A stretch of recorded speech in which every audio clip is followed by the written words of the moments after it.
action stories consist of a small number of short, contextualised sentences that children learn to understand and gradually to express themselves through the total physical response, or TPR method.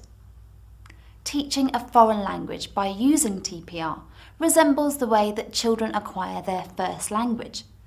They listen, watch and imitate long before they start speaking themselves. This multi-sensory processing of language takes place through the simultaneous activation of the child's visual, auditory and kinesthetic senses. This helps the child to gradually understand new language in a holistic way. It's learning by doing in the best sense of the word. Now let's go back to the classroom and see how Herbert first introduces a few key words that the students will need to know so that they can follow the action story he wants to do with them later. Plane, plane, plane.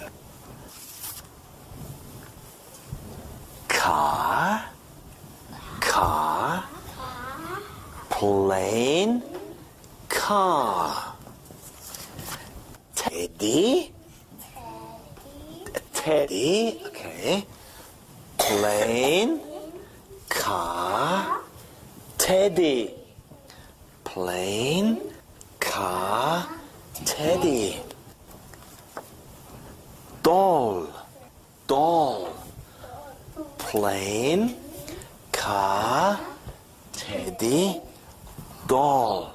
Okay, doll. Now that the students have learned the key words that they are going to need, let's see how Herbert gets them to understand sentences by listening to instructions and imitating his actions. Now, stand up, please. Stand up, please. Okay, good. Fly your plane. Fly your plane. Drive your car. Zoom. Okay, once more.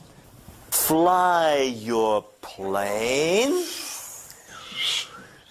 Drive your car. Vroom. Hug your teddy. Hug your teddy. Kiss your doll. Okay, once more. Fly your plane. Drive your car. Vroom. Hug your teddy.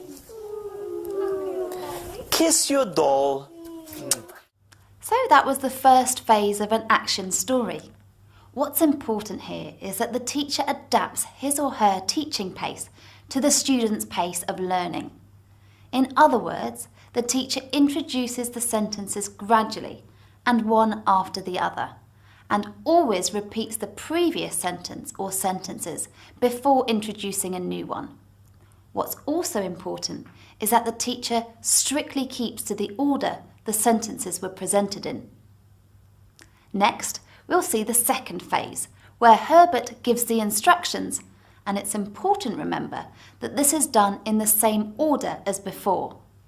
But this time, he doesn't give the students a model for the actions. So the children have to listen and carry out the instructions without seeing the teacher act them out. Being in a group gives them security, and they're learning from one another. Now I'm going to sit down. No, you don't sit down, you stand up. You stand up, please, yes, okay. Now you do it, you do it. Fly your plane. Drive your car.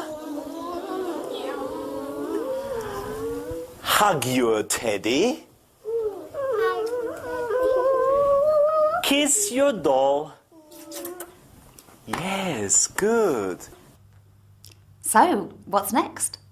Well, once the students are able to carry out the actions easily, it's now time for the third phase. As before, the students listen to the instructions and carry them out, but with one difference. This time Herbert changes the order of the instructions. And now, no, stand up. And now in jumbled order, jumbled order. Okay. Drive your car. Kiss your doll. Fly your plane. Hug your teddy. Kiss your doll. Fly your plane. Drive your car.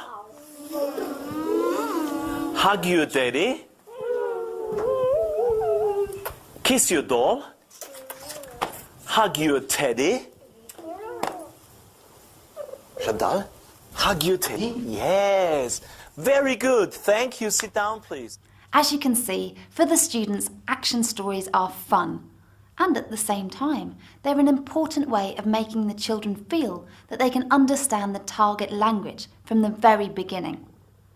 The final phase is when students use a worksheet from their books as they listen to the same action story from the audio CD. Toys. An action story. Fly your plane. The children listen and put the pictures into the correct order. This consolidates their learning and assesses in an action-oriented way how well they have understood the sentences that they have just learned. They can do so by writing numbers, or if they haven't yet learnt to write numbers, they draw the corresponding number of dots onto the dice at the top of each of the pictures, as shown on the worksheet. Poppy, well done. Really good.